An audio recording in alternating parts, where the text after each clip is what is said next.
if you come at these kings, you best not miss.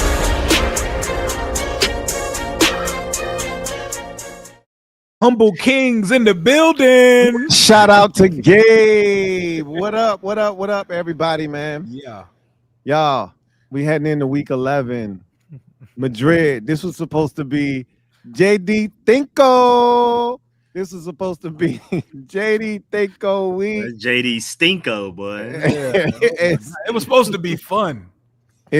Now it's Ocho. Turn that shit off, Ain't nobody dancing to that shit no more, bro. It's 3-7 versus 3-7, and all 3-7s aren't created equal. But how y'all fellas doing tonight? Are we here, bro? We here so we don't get fined. Yeah. We here so we don't get fined. You know what it is, man. Like, it's crazy because now I'm starting to have irrational thoughts, and it don't be helping. Rio don't be helping no irrational thoughts because Rio just say whatever the hell come to his mind, and we be just talking, and then he'll say some shit like, "Hey, we just need to start over, bro." Like, all these coaches just start this shit over, and I'm like, "No, Rio, that's not what we should do." But you be having irrational thoughts sometimes because, like, I remember when Ron first got Damn, that's not good. See, I remember when Dan first got the job. Yeah, there you go. There you go. There you go. Hold on. I'm gonna tell you why that popped in my head like that. So when he first got the job, somebody was like, "Yo, it's just Ron Rivera 2.0." And I was like, "Nah, man." And then remember, it was like 2 or 3 players that came to his defense that said it wasn't Ron Rivera 2.0. Yeah. And I ain't gonna hold you. A lot of this shit is feeling real Ron Rivera-ish right now. Now, everything I always tell people, context matters. Ron Rivera never took us to the NFC Championship game. 100% did not even close, dog. So we gotta also keep that in its proper perspective. And like Ron Rivera never lost 4 games in a row by 21 points or more either. So, higher highs, lower lows. What you telling me? Like, yeah, we're all over the map when it comes to that. 4 straight games, 21 skunk. This is unfamiliar territory for even us. Man. That Sam Howell season, he got close though. I witnessed it. That Bills game where we let Tyreek Hill run past Quan Martin, that was one of the lowest of lows.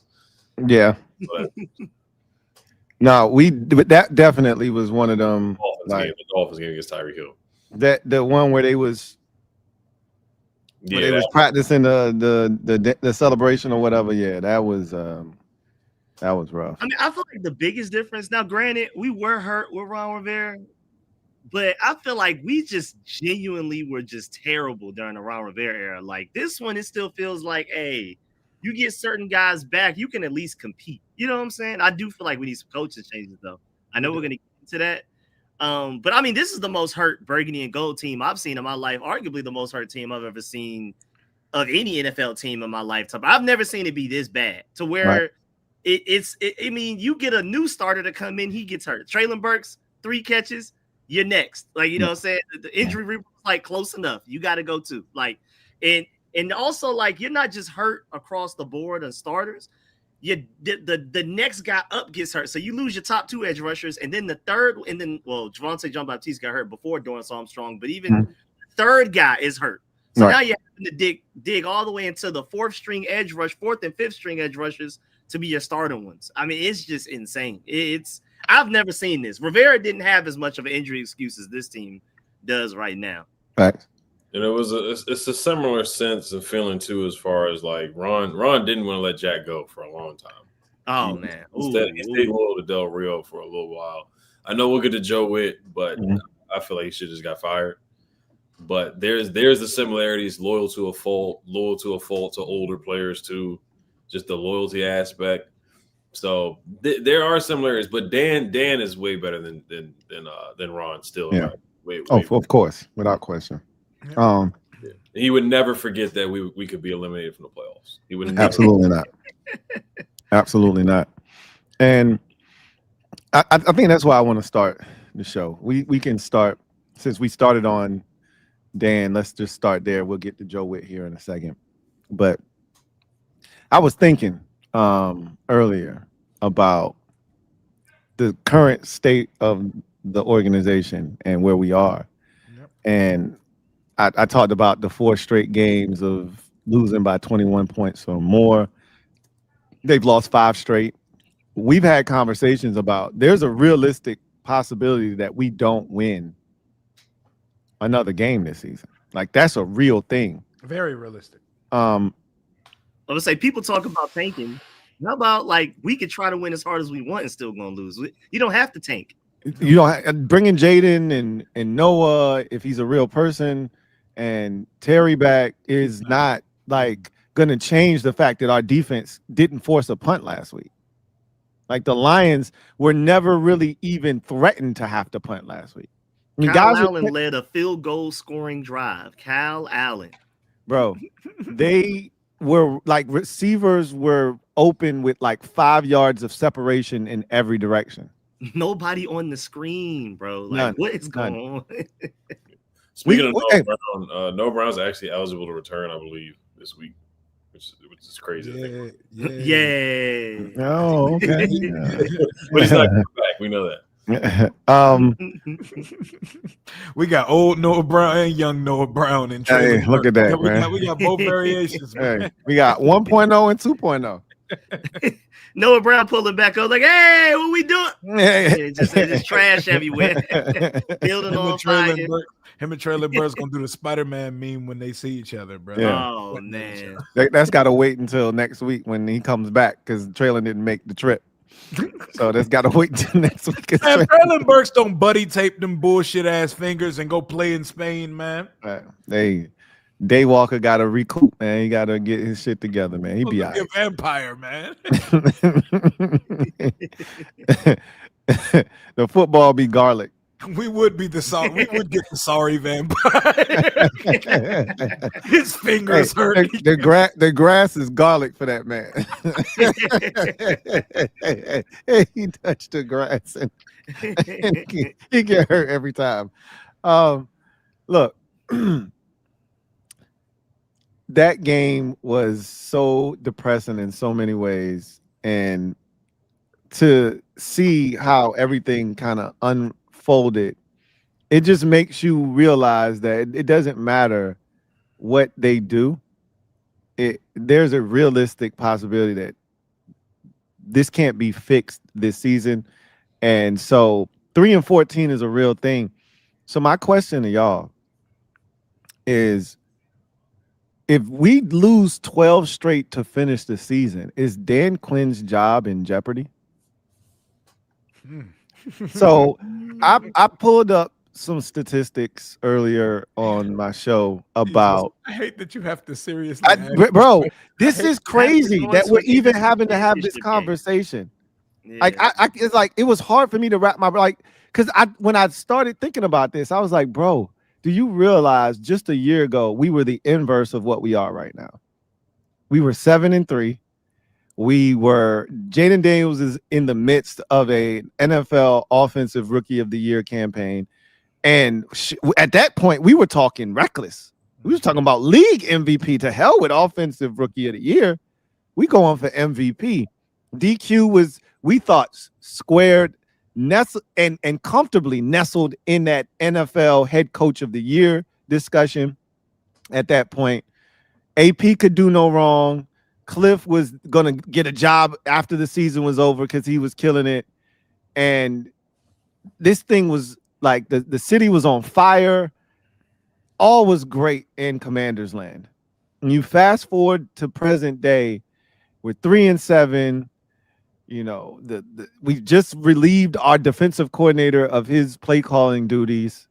Yay, season saved, y'all. There we go. It only took 5 losses in a row to get us there. It took us not just 5 losses, 5 blowout losses to get us there. Yeah. You got a general manager now that's being questioned. You got a head coach that is now, putting himself, I think, squarely in the crosshairs of the fan base. I don't think he made the right decision. but we'll get to that a little bit later on. And you have a roster that has just been torn to shreds by injuries, and ravaged. It's amazing that we're here having this conversation, but this is a real thing because coaches usually don't rebound from this type. Like, if again, I think we're gonna win a game somewhere in here. Don't ask me where, don't ask me who or how, but we're gonna beat somebody. I can't We'll probably win 2 stupid ass games at some point and get to 5-12. That's why I actually see it. To me, it's this one and the Giants. Those are the only two. And again, it could be the Giants, not this one, the Giants, and then the Eagles don't need week 18. I'm about to say, the Eagles, the second game versus the Eagles, they're not going to need to play anybody. That's one of them. And the other one's going to be something random like the Vikings, or like maybe we catch the Cowboys on Christmas or something. But so the thing with the Eagles is they could be fighting for the number 1 seed. They could be fighting for the number 2 seed. Like, where they play the Rams, where they play the Lions, that shit matters. Mm-hmm. Right? So I don't even know what, with the way the NFC is set up right now, I'm not sure you're going to be able to take week 18 off. Mm-hmm. You're probably going to need that game more likely than not. So I don't know if we beat Tanner McKee, though, to be honest. And look, you ain't bullshitting, Ed. Like, their backups probably are better than our starters at this point. The only reason why I feel like we're going to eventually win something is because they're about to force us. They're about to force Jayden on the damn field in a couple of weeks. Oh, no doubt. And I hate that. But we're definitely getting Jayden. We're going to talk about that a little bit later on, too. So I ask you guys, if somehow this team doesn't win another game, the blowouts persist, they look like they've gotten worse, is there a chance that Dan Quinn, after doing something that had not been done here in over 3 decades, just a season ago, was done, a year later, he could be relieved of his duties? Could you see that happening? I know, me personally, that's a very fireable job. And I know your situation, the roster's ravaged by injury, but losing 12 games in a row is some fireable shit, man. This ain't the NBA where you play 82 games, bro. In a 17-game season, losing 12 games in a row, having to shuffle through your staff, you could kind of feel like you lost direction and that the locker room stopped playing for a guy in that kind of season. And it took Ron's final year of 4 for the team to actually let the bottom fall out and have a 4-win season. So for me personally, yes, his job should be in jeopardy at that point, but I don't think he will be. Like, if we lose out, Adam Peters and Josh Harris are not firing Dan Quinn. He will be back next year, but he will be back under the caveat of, go ahead and repeat this if you want to. You won't be here to see it. He'll be back, but then the seat starts to warm up. I don't think they would do it, but I know me personally, I would be looking around to see what's available and what our options are after this season if that were to take place. Yeah, I don't think he's going anywhere. I mean, we could debate whether he should if we want to and things like that. But yeah, to Rio's point, he's not going anywhere. I really think a lot of the fan base truly underestimates injuries. I know we say, injuries are a part of the game, but this is beyond that. And I think if you want Dan Quinn gone, that Chargers win is probably like the worst thing that could have happened to you, because I mean, with the way they've been playing, beating the Chiefs, beating the Broncos, now to this 3-game streak of beating the Vikings, Titans, and the Steelers convincingly as well. Like, they're gonna think to themselves, even when we were just like 85% healthy, we were able to beat the Chargers 27-10. And so again, if you want Dan Quinn gone, that Chargers win was the worst thing that could happen to you, because they're gonna keep that in the back of their mind going into this offseason. They're gonna feel like, man, we just went to an NFC Championship game. We beat a great Chargers team. If we could just get somewhat healthy, we're gonna try to run this back. Which, of course, for somebody like me, and I know most of us are ready to move on from Joe Whitt Jr., that's probably going to keep his job safe as well, because you see what we did to the Raiders, and then the Giants, and then I feel like it's a lot of things that happen. I feel like it's injuries. I feel like Joe Whitt Jr. is also terrible as well. but they're just going to try to, I think they're going to blame everything on injuries. And injuries are a big part of what happened this season, but it's definitely not everything at all. Joe Whitt Jr., even if fully healthy, is not a good defensive coordinator. They're going to blame it on injuries, though. Yeah, no, I would not. I wouldn't even think about firing Dan Quinn. He did something that we haven't done in 25 to 30 years, which was first of all, win a playoff game. We didn't do that since 2005. Then we made it to an NFC Championship game. We haven't done that in like 25 to 30 years. So there's a lot of things that Dan Quinn accomplished that hasn't been done in a generation, that a generation of a fan base hasn't seen. And then he can get back to being aggressive. There was a lot of gutsy calls that he made last year. Now, last year, like if you think about it, a lot of it was really based on Jayden Daniels. Like a lot of it was coaching too. Like Dan allowed Jayden to take over games, and that takes coaching. To have the faith in your quarterback like that, going for it on 4th and 11, going for it on 4th and 9 against the Eagles, where he juked Jalen Carter on a 4th and 10, and like I said, a lot of that's just Jayden improvising and taking over games. But it did take coaching there with Dan Quinn. Like the Lions game, we went 4 on 4 down a lot. We converted. The Buccaneers playoff game, there was a lot of gutsy calls that Dan Quinn made, and aggressive. He put a lot of batteries in guys' backs last year, and everybody had an aggressive mindset. If he can get back to that, then I think he'll be fine in year 3. So that's why I wouldn't fire him, because I do still believe there's that Dan Quinn from the first year from last year. I still believe there's that. A big step is getting rid of Joe Whitt Jr., but you can't get rid of a coach that brings you that much success. You just can't do it in 1 year. The injuries certainly are a factor, and the personnel is a factor. You got to look at Adam Peters too, man. I have a big microscope on him for next year as well, along with Dan Quinn. Now, next year, if they go even 7-10, in my opinion, is possibly a fireable offense. We'll see what happens next year. But this year, no, it was way too soon. Way too early. You don't fire a guy that gets you 12 wins and it gets you to the NFC Championship. You got to give him at least 3 to 4 years. Personally, I if he's on a 5-year deal, 4-year deal, I would let him play out the 4-year deal, because we've done too much shuffling, firing guys super early, in my opinion. But I would keep Dan Quinn because just off the strength of that first year, I would give him a longer leash. And I do like a lot of the things that he said, like all the anywhere, anytime, all of it's starting to fade away. A lot of the slogans and all the isms, all the isms, and Joe Whitt Jr. with his anytime, the way Ball is life. What is it? Yeah. The ball is life, and the way we live is not for everybody, and we're gonna arrive in a violent manner. A lot of stuff. That bullshit was my damn intro to my show for a whole year, man. The way we live is not for everybody. Yeah, it sounded good. It sounded good. It was just the other way around. Right. Yeah, so right. Exactly. I can't give up on a guy that got us to 12 and 5. I can't do that yet. He gave us something. Like I said, once again, it was probably 80% Jayden. But that 20% you do need a coach to put that battery in your back and let you do you. I know he makes the conversation a little bit blurrier for himself now that he's calling plays, because if the defense continues to be ass and he's in charge of it, yikes. Yeah, and that's where we're going next. But I agree with everything you guys have said. You guys hit the nail on the head. I don't really need to add a lot to what you guys said. Honestly, I think it's something it is a conversation that can be had if you lose 12 straight, because I've never seen a coach lose 12 straight in a season and keep his job. Now, the last time it happened was 2017 with Hugh Jackson with the Browns. So Hugh Jackson actually survived twice. He had a 14-game losing streak, and then he had a 17-game losing streak, and he kept his job both times. And it was a mistake both times.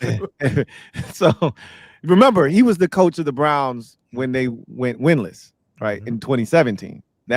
So the 17 in a row was all of that year, and then the next year they lost the first game, and then they drafted Baker Mayfield in 2018. Baker took over. If you remember, that was a Thursday night game. He came in at halftime, took over, and they ended up winning that game.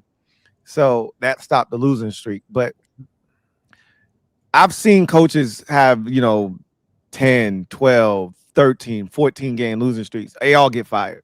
And So the magic number is supposed to be 13. If you get to 13 games straight, usually you don't survive. So he can't hit 13 this year.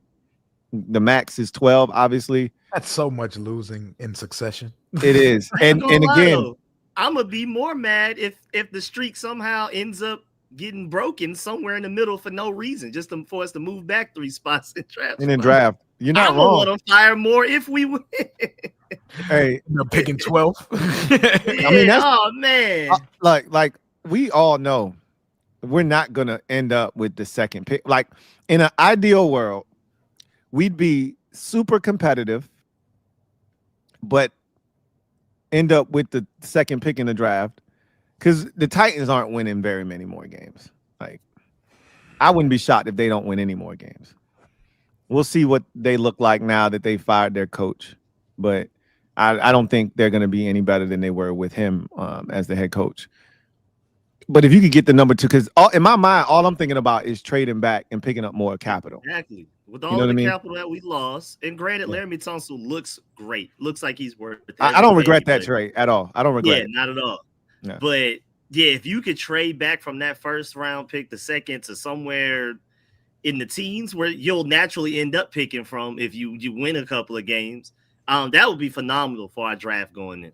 Yeah. And so it would be great if we could end up somewhere in the top 3, because I feel like you got to have a top 3 pick in order to have the leverage you need to move back. If you at 4, 5, 6, teams are like, now we good. Selected. Yeah, we you're good. selecting that. Yeah, we could probably desperately use the talent of somebody that could be picked in that area, because boy, do we not have young talent on this team minus the quarterback. It's depressing too when you watching these, like that game yesterday. That was a good ass game. Yeah, right. It was a good ass game, and it was a lot of good defense. The thing that we don't do, right? The thing that we don't play. And every time Rio or I sees a play that we know our team won't make, we quickly text each other like, we ain't never doing that shit. Like that forced fumble of Jalen Hurts was a thing of beauty.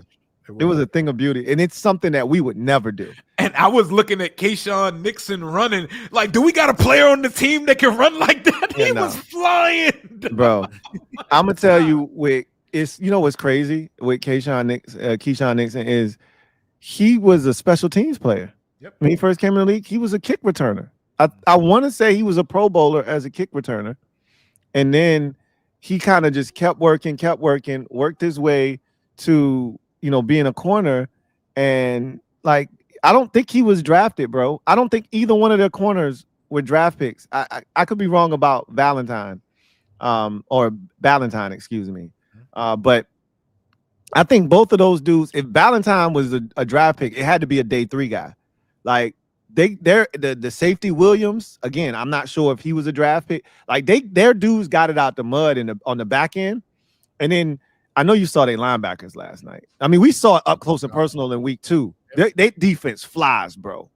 They fly around, but they might have the pair of the fastest linebackers in football between Edgerrin Cooper and Quay Walker. Like, them 2 dudes are menaces, bro. And then the D-line is just a bunch of first-round picks, basically. So, like Devontae Wyatt,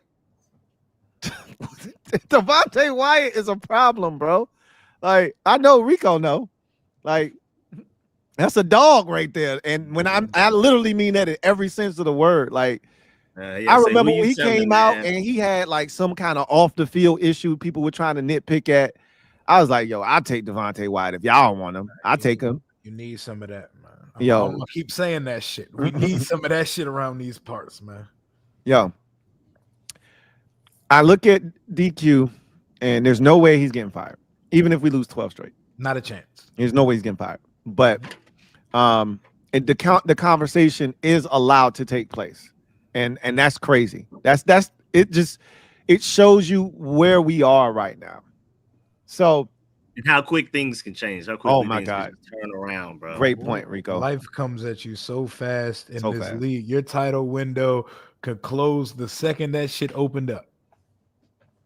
And I don't even think ours is closed. It's just delayed, right? Somebody took the Boondocks Martin Luther King episode and said dream deferred. That's all it is. Definitely.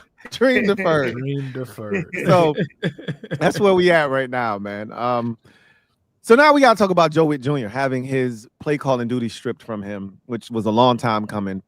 I absolutely agree with the move. This should have been done a long time ago. The problem is, do you really want to take over the defense, Dan Quinn? Yeah, you sure you want to do this? He's setting himself up to look crazy. And that's what could make his job get murky, because it ain't about the change at all.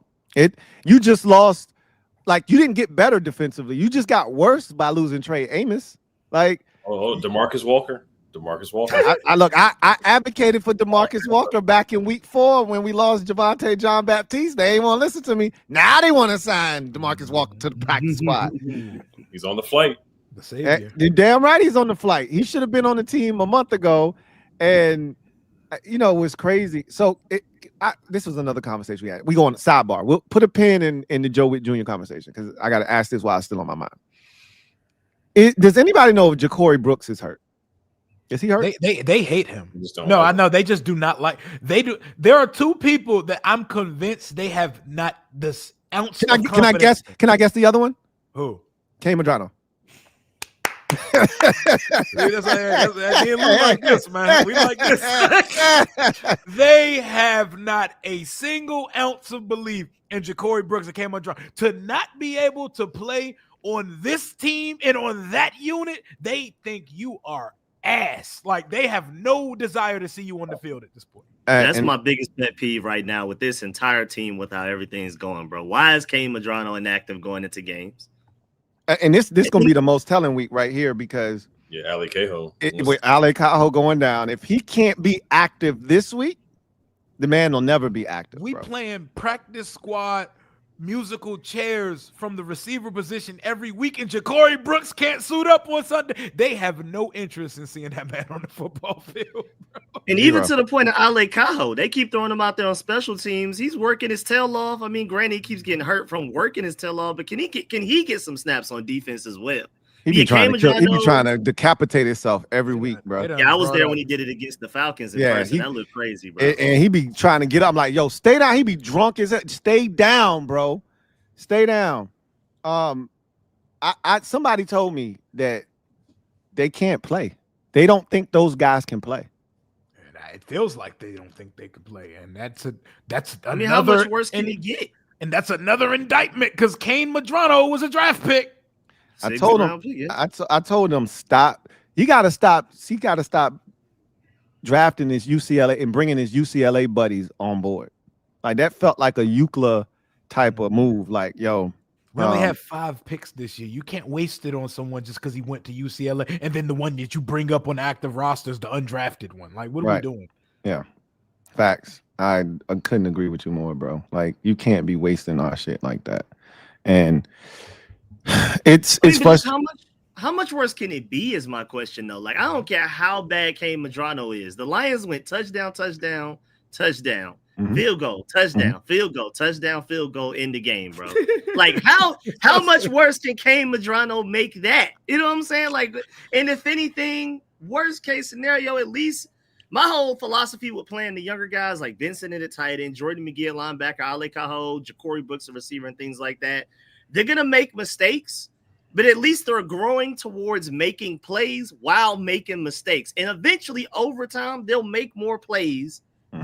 And they make mistakes. Can we get them on the field to give them teaching tape? Kane Madrano can only learn so much from doing the all 22 film sessions, team meetings, and he's having to look at what Bobby Wagner and Frankie Louvu are doing instead of himself.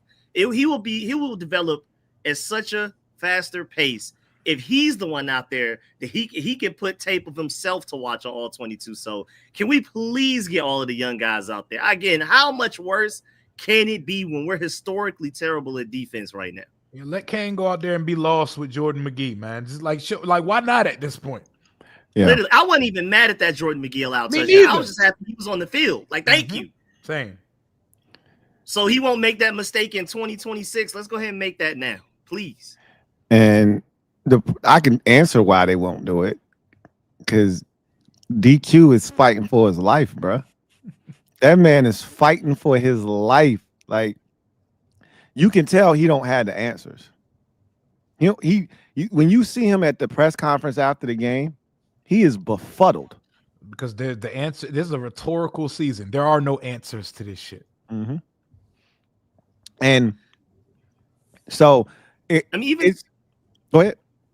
I'll say even to that, with no answers, with taking away the play calling duties from Joe Whitt Jr., this is literally a lose-lose from him, no matter how you look at it. That's right. If it gets better, we're gonna question, why didn't you do this a long time ago? Yep.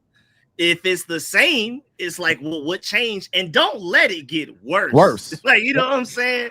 There's literally no win for Dan Quinn at this point. At all. And there is room for this shit to get worse. Absolutely, it is. I mean, again, your point, this Dolphins game is a big game. If you let Tua do what Sam Darnold did, or what he going to, Jared Goff just did, 4 pass touchdowns and no interceptions, and it's Devin A-Chain, then it's Jalen Waddle. Look, Jalen Waddle. Listen, I'm telling you right now, they're going to do it. Who are our cornerbacks? Who are our cornerbacks, bro? We bringing up Darius Rush or something? Who playing cornerback for us this week? Harlan Vidgers. Get you some Antonio Hamilton Sr. Bro. He and Noah Benogany were your starting corners at a certain point in that game. Bro. Yes, they were. Yes, they were. Yo, we're so hurt. Even Chris Rodriguez came out of that game and didn't come back. Like, with a shoulder. That's right. Nothing, bro. And then people clamoring for Donovan Edwards. I'm like, did y'all forget Chase Edmonds is here? You think he actually get there? No, I'm good. Donovan Edwards, please. I mean, but again, you already know what they're gonna do. Is the veterans? I mean, to your point, before we go off on another tangent. Yep. To your point, both of y'all points, y'all said it perfectly. I advocated for, hey, Tommy Donatel ass as defensive backs coach. Elevate Tommy Donatel to defensive coordinator.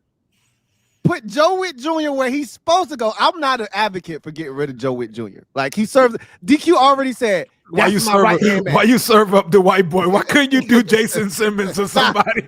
You had to serve up the hey, Jason Simmons serve a purpose here, bro. Like, I believe in Jason Simmons. We serving up Tommy Donatel, bro. So we trying to find the sacrifices. What you okay? You got Lucy got tweets. They was like, why we got a white dude coaching the DB? What can he teach them? What can he do for me?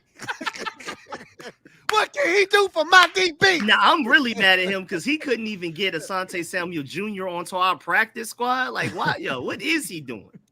Bro, if DQ was smart, hey, Tommy, you've been working your ass off. I think you're ready for this opportunity. Oh, man. I'm naming Tommy Donatel. The alley-oop, bro. That's why I hate old coaches. They don't even know how to scapegoat folks. Hell nah. Like, there was no, like Rico said, there was no winning with this situation, bro. Because even if it gets better, now we know who the problem was. And then we're going to say, why you ain't do this shit after the Atlanta game? Right? Yo, if it's the same or worse, we're going to question DQ, the defensive coordinator. If it's better, we're going to question DQ, the head coach. That's right. And either way, you're getting questioned.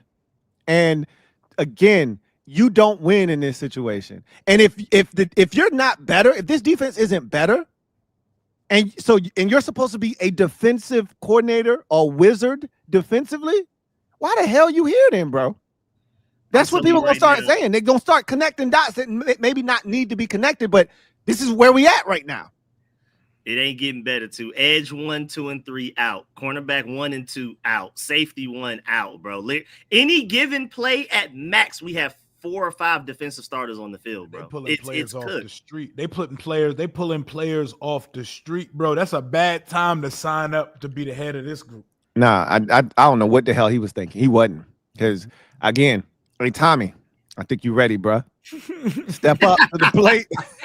I'm making a change at defensive coordinator. Joe Whitt is going to stay on as our defensive backs coach, because isn't that what he's supposed to specialize in? That's pair him back up with Jason Simmons, Put him back in the secondary where he belongs so he can start flashing back to 2009 with the damn Green Bay Packers and all that bullshit he liked to do. That he brings up every week. Every week. When Sam Shields and Charles Woodson. Okay, take your ass back there with the DBs and talk that shit with them, right? Meanwhile, Tommy comes up here, takes this ass whooping. They say he's trash. I know he's trash. And then DQ can take over next year. When he's got a clean slate, all the players you need to make this shit work, then you can be the defensive coordinator. This wasn't a smart move on his part. This wasn't smart at all. Joe Whitt is back in the booth now, by the way, too. Where he belongs. Back in the booth. His one purpose this week was to talk dudes off the ledge from crashing out after slapping holes on the field. So he serves no purpose down on the field. And I don't have a problem with him sticking around. But I think this is a bad decision by DQ to take over the play calling duties. I think he did this not thinking, knowing that something had to be done. I don't think he thought this through really well.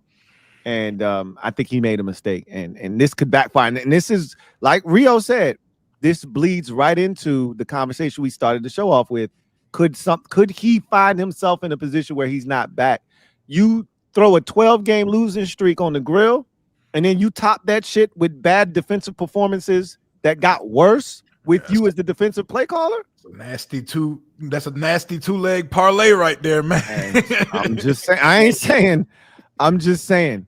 So now I'm gonna ask y'all this question.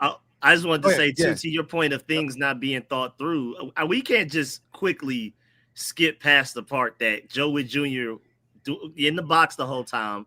We bring him down to the sideline. Now he's going back to the box. What was the purpose of any of that? And he said that he was the one that asked Dan Quinn to do it. Which he did. Said that the players, then he said the players asked him to do it. So, like, were we just lying?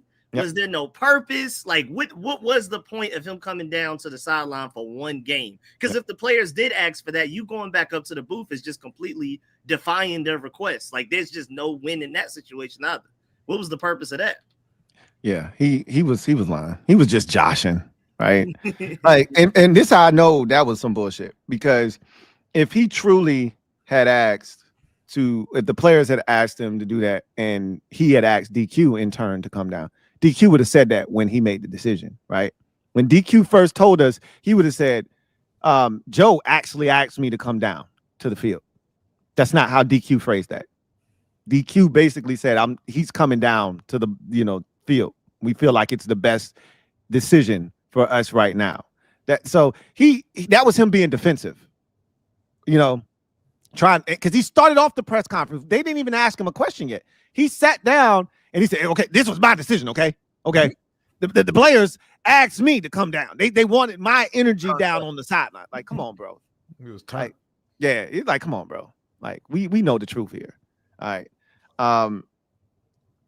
So for you right now, this is a broad question. You could go anywhere with this. Right now, for you as a fan, what's the most important thing? Could be anything. Just a broad question.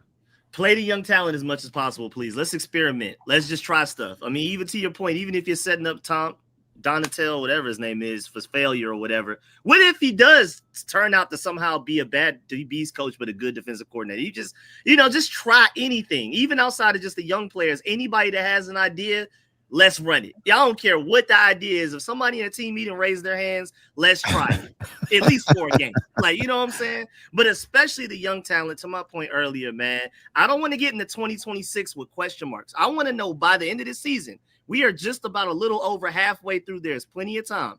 I don't want to go into the offseason thinking, is Ben Sinnott good or not? I need to know definitively. I know you're not supposed to judge people within 2 years. You're supposed to give them at least through their rookie contract. But I want at least a better idea by the end of this season. Is Ben Sinnott good or not? I don't want to keep having this question mark of I have no idea. Same thing with Jordan McGee. Same thing with even the rookies. Kane Madrano, to that point, Jalen Lane, keep throwing him the ball. He seems like he may have learned how to catch last week. Keep throwing him the ball in game situations because he's probably catching his tail off in practice. We get into the games, he's dropping passes. So can we just keep targeting him in game? Stop throwing it to Robbie Chosen because that's not going to help us in 2026. Everything we do needs to be 2026. What you mean? That's our vertical threat, Rico. That's our stretch the field threat right now. Robbie Chosen, bro. He ain't even stretch his hands. How you gonna stretch the field? You ain't gonna stretch your hands. He let the ball come all the way down to his waist trying to catch it. He would have had that for a touch. But yeah, to that point, bro, give the guys that you know that are gonna be here, or at least more than likely may be here next year and beyond. Give those guys more opportunities. I know it's gonna be a tough talk to put your hand on Bobby Wagner's shoulder, Zach Ertz's shoulder, but they need to play less, bro. It is to that point. I understand they came here for a purpose. And I know that's a tough conversation to have for Dan Quinn and those guys. But, I mean, even if you don't completely exile them, play them less. Rotate Jordan McGinn more often, Tyler Owens, everybody on every side of the ball. I want young guys out there just flying around. And, again, my whole thing is they're going to make mistakes, but at least they're making mistakes on the way to making plays. Right now, our old guys are just stagnant. There's no making plays. They may make less mistakes, but it's just stagnant. And defenses are opposing offenses are taking advantage of that. I know me personally, Jayden Daniels is the most important thing. He's the only thing that really matters and instills real hope going forward. I don't want him back out there this year, but what I want does not matter. Jayden's going to play probably a handful of games to close out the year, probably starting with the Denver game at the end of November.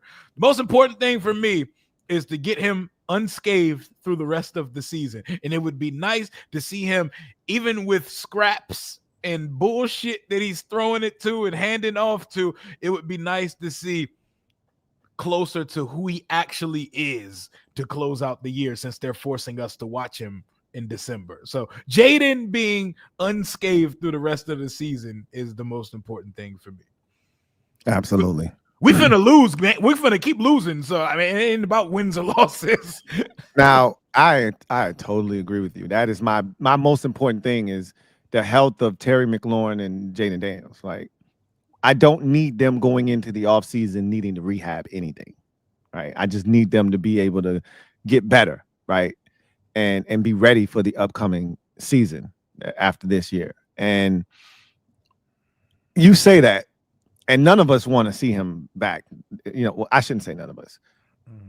Most fans, some fans, I won't say most, because I've talked to a lot of fans that are like, he needs the reps. Okay, cool. I'm good. My thing is, me too. Yeah, I'm good. My thing is, Ed, do you want to see Jayden this year? No, so yeah, my answer is the same thing too. And it's so funny because he actually rested Mariota with 5 to 8 minutes to go. He actually took him out. yeah, because he knows Josh Johnson is next up in line, and he's trying to win games. I told y'all we was gonna see some Josh Johnson. Yeah, we're not too far away from Sam Hartman too, but it was ironic that he actually made the right decision doing that. But no, it's the same thing for me too, man. And really, it's just like Adam Peters is, like I said, he's under a huge microscope for me, man. He really is. I really want to see, and that's why I'm concerned about, because a lot of people are saying let's trade back. If there's a blue chip guy, I would just take him, because at this point, my trust is kind of dwindling with him with having multiple picks. Just look at the second round with Johnny Newton and Mikey Sanders to his regress. He's a guy on my list too. I do want to see him play better, because he's one of the few healthy cornerbacks that we have. Can he pick himself back up? You know, hopefully he's not guarding Jalen Waddle too much on Sunday. But can he pick himself back up and kind of, you know, revert to what he was last year? You know, because if he does, then he would be one of the young talents that we do have on the roster, and that's really it for the most part. But yeah, like Street Square says, you know, Ben Sinnott, I'm not a believer in him. Honestly, I would move like we need another tight end. That's just the way I would move in the offseason. That's the way I look at it. Yep. But yeah, and a lot of these guys, I would just move forward. Like we got to spend money, man. Like, there's so many positions that we need. It's really ridiculous. So Adam Peters, I'm really looking at him. I guess even the guy Drake Jackson, who's on IR, which was a terrible move in my opinion too, signing a guy who can't even play, who's not even ready to play. I do want to see a little bit of him. DeMarcus Walker. I mean, is that bad to the point where I'm excited to see what DeMarcus Walker can do? I'm excited to see what Jacob Martin can do for the rest of the year. It's just gotten that bad to the point where I want to see some guys like that play and see what they can do. But Adam Peters to me, I'm more side-eyed at him than I am at Dan Quinn at this point. But of course, first and foremost, is Jayden Daniels and his safety, and then Josh Connolly. I want to see him too. I think he did a little bit better against Aiden Hutchinson.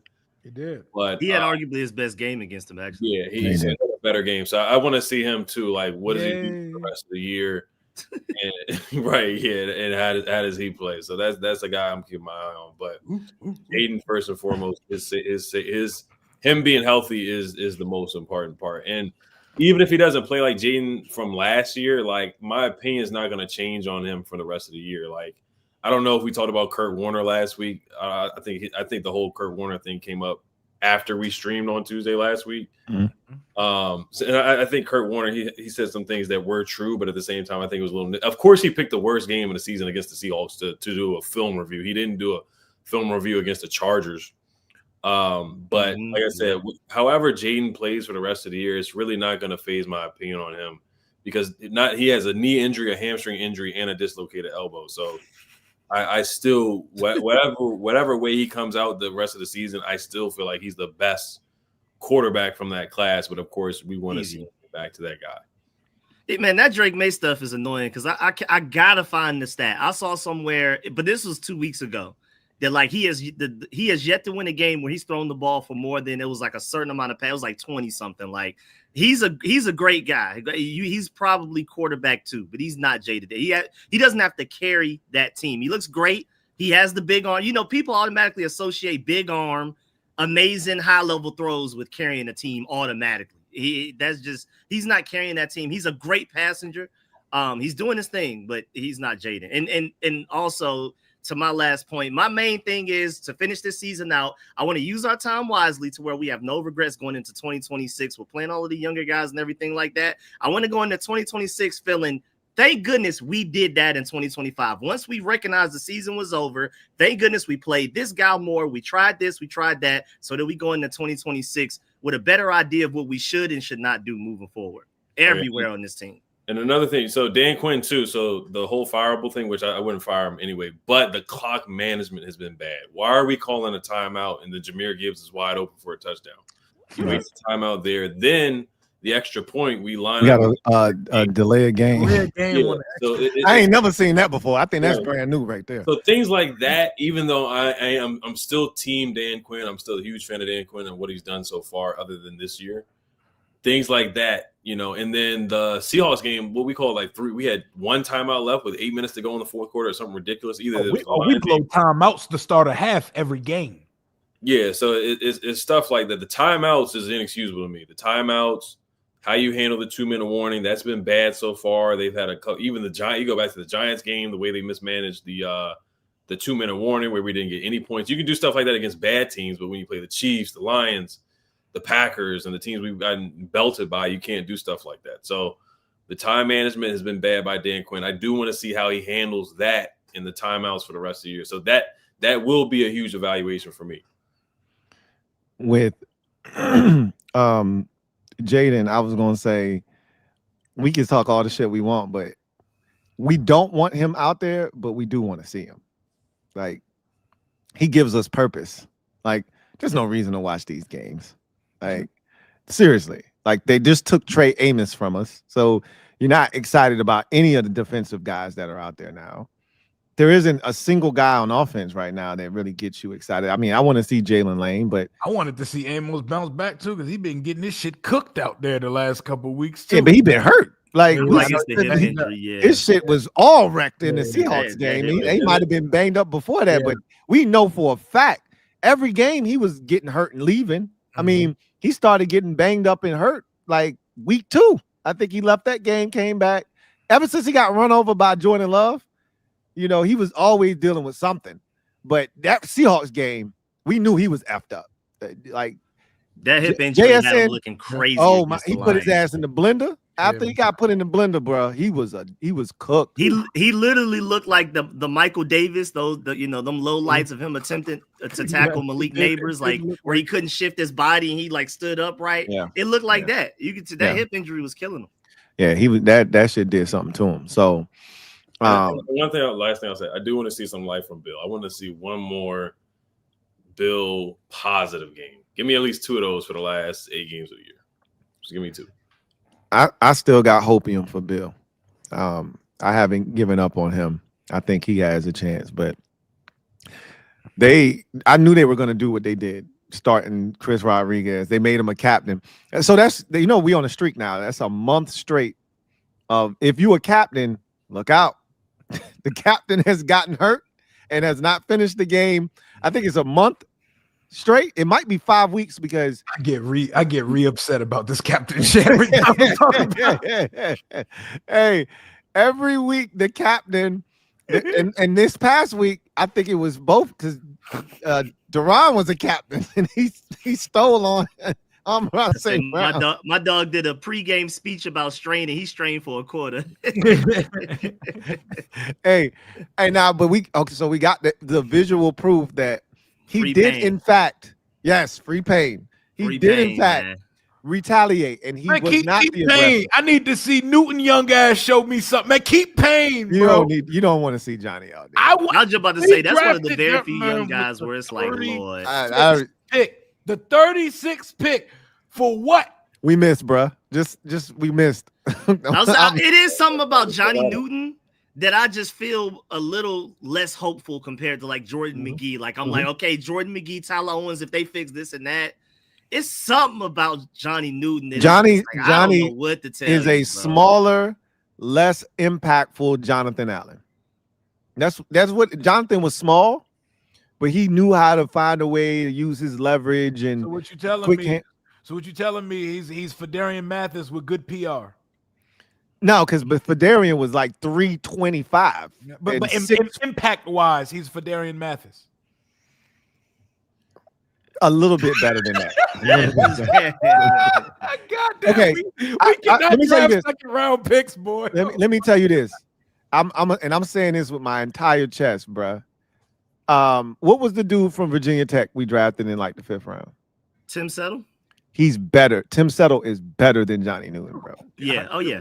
Tim Settle, from what I've seen, better than Johnny Newton, bro. Yeah, Ionitis. Yeah, Adam Peters is under a microscope in 2026. That's what I'm saying. I'm looking at Adam Peters more than Dan Quinn. I really am. Bro, we had 3 seconds and 2/3. 3 seconds and 2/3. And with the Eagles, DeJean Cooper or Cooper DeJean, whatever his name is. Yeah. Kool-Aid. There were so many. It just. So, all I'm saying is, with this whole situation, they just better get out of this thing healthy. And I'm an advocate of, all right, you're gonna bring Jayden back because they're gonna bring him back. Can he at least be out there with Terry? Like, if you don't have the adequate receivers, I don't think he needs to be out there. They finna have Jayden throwing to Jacoby Jones and Ja'Cory Brooks on November 30th versus the Broncos. Shit. It won't be Ja'Cory Brooks. It'll be Robbie Chosen and Chris Moore and all of your favorite oldie but goodies out there. We're gonna put Jayden out versus the Broncos defense with us 4 at receiver. Basically. For what? Because DQ is out here fighting for his life, man.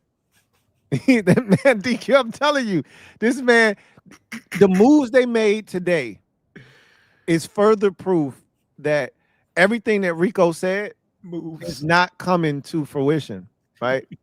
So they put Trey Amos on IR end of this season.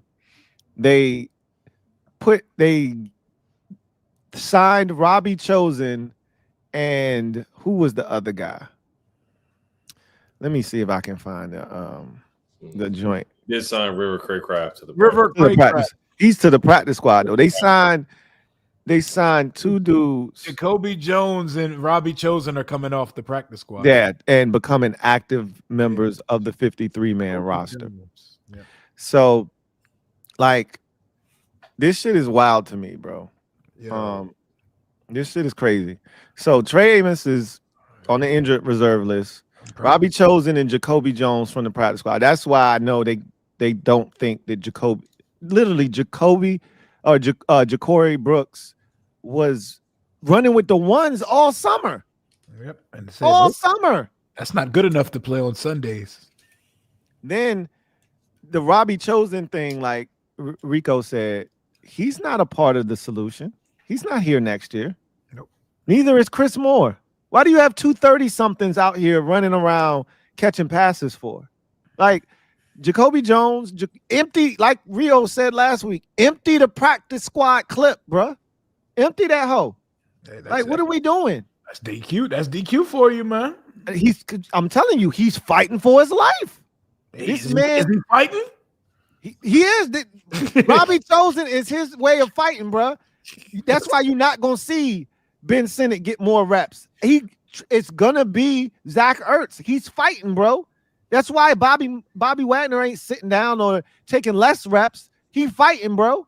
That's why you're gonna see all these veterans out there. Because if he were safe and he knew he was safe, he wouldn't have to do this.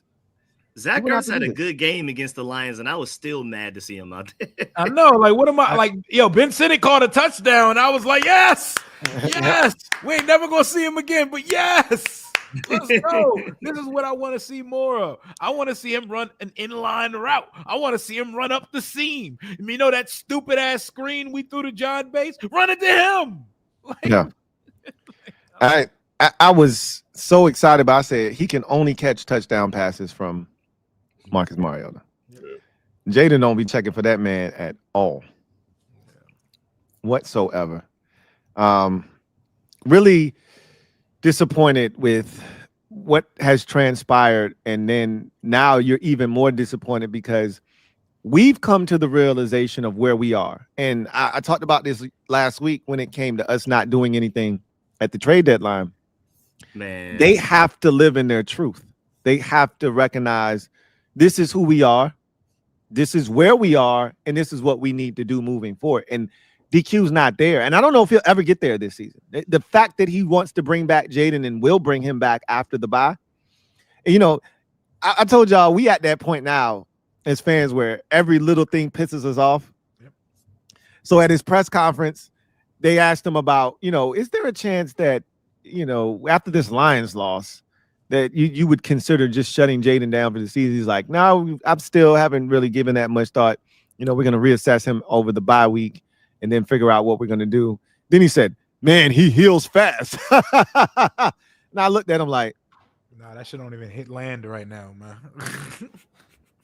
man, you don't shut that shit up. Like, that's his way of saying he's going to be back in week 13 versus the Denver Broncos, man. That kid heals fast. Man, you don't shut that shit up. Hey, we're most shortly gonna get. Is that eligible to be flexed? It is, but which game? I don't think they're gonna do it because if they were gonna do it, they need to do it by this week. Because you have to give. Fingers crossed, man. You got to give our games back at 1 p.m., man. That has to be a rule for when you just this bad. We wasn't ready. This hurt. They got to get us up out of there, man. I think they waiting to see if Jayden's going to be healthy. The NFL be knowing though, right? I don't think they can. Like somebody was going over, like a lot of the games are just taken for. Like they said that there's a 4:30 game, and they're probably going to protect it. They're not going to allow the SNF to take it. Right. So we're stuck. It is what it is. Yeah, they would have had to have you have to do that like 3 weeks in advance because you got to give the teams time to prepare for that. So normally, if you're flexing a game, we would know about it. Like they would have known in like week 9. Okay, they flexing the week 13 game. So, and I think they holding out hope that Jayden's healthy. Like if Jayden's healthy, they'll sell Bo Nix versus Jayden Daniels. They'll sell that still. But it is really disheartening knowing that our season is where it is and our coach isn't there. He's not where we are. He hasn't gotten to that point of resignation, knowing, okay, like it isn't about quitting, right? We're not asking them to quit or not try to win or not put forth the effort. We just asking you to put in the young guys. Them young guys gonna bust their ass. They get an opportunity. They gonna play hard. So we not at the very least it's it's gonna look like they're trying. It feels like some of the older guys out there, it doesn't look like they're trying that hard. Now it could just be wear and tear. Well, Mike Shanahan, what did Mike Shanahan say? We went 3-6 in 2012. He was like, "What is it?" We're evaluating players for next season. Yep. That's where we should be right now. And but the difference is, Mike Shanahan was comfortable in his skin because he knew he wasn't getting fired, so he could say that. Dan Quinn, I don't think he is comfortable enough to feel like I can do this. And look, where we sit, the fact that we had a conversation tonight about could 12 straight losses take place, and if so, does that mean he could be in a position where he could not be here to see this thing through? Ugh. He feels that pressure. You see it on his face after these games where he's searching for answers and doesn't have them. Like, he's not taking any chances, which is why he's trying to bring 5 back. Why he's so desperate to bring 5 back. That's what makes this shit even worse. Like, they trying to win right now. We getting our shit kicked in each week. Like, they're actually trying. Yeah. I mean, they're damnedest. It's rough. And you know what's crazy is the offense actually didn't play poorly against Detroit. They didn't turn over the ball. They didn't turn the ball over. They were 3 of 3 on 4th downs. They were 3 of 3 in the red zone. It's impossible to ask an offense that is of our caliber with backups all over the field to score on every possession. That is ridiculous. Yep. The Lions did not punt once. Nope. It didn't even look like they were even close to having to punt. This is unbelievable, man. Anyway.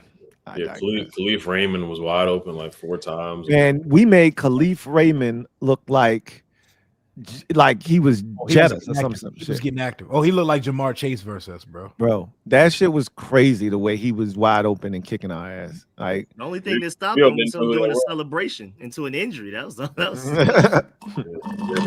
Rio on his stream didn't know who Khalif Raymond was for the first couple. No bullshit. Me and Lil Rio had to pull the roster. I was like, oh, that's Khalif Raymond? I had no idea he wore number 11 for the Detroit Lions. Hey, go ahead. That's crazy, Rio. Rio was looking at the program. Who he play for?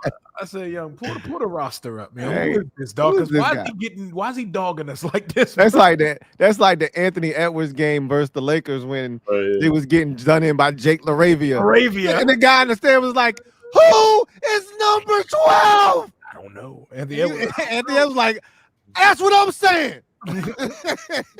And Jake LaRavia was giving them work. Rio was like, "Who is number 11?" Why is he giving us work like that? It's not even Tesla. Like, who is this? They got Rio cooking microwavable meals and y'all hear the microwave in the background. Yo, hey, man. First of all, I was cooking. I wasn't making microwave. I cooked a meal and let the boy take over the stream. He was in the kitchen. Shit, I was cooking. There wasn't nothing else for me to see at this point. That's what this season's come to. He was making a whole ass meal. What are we doing right now, bro?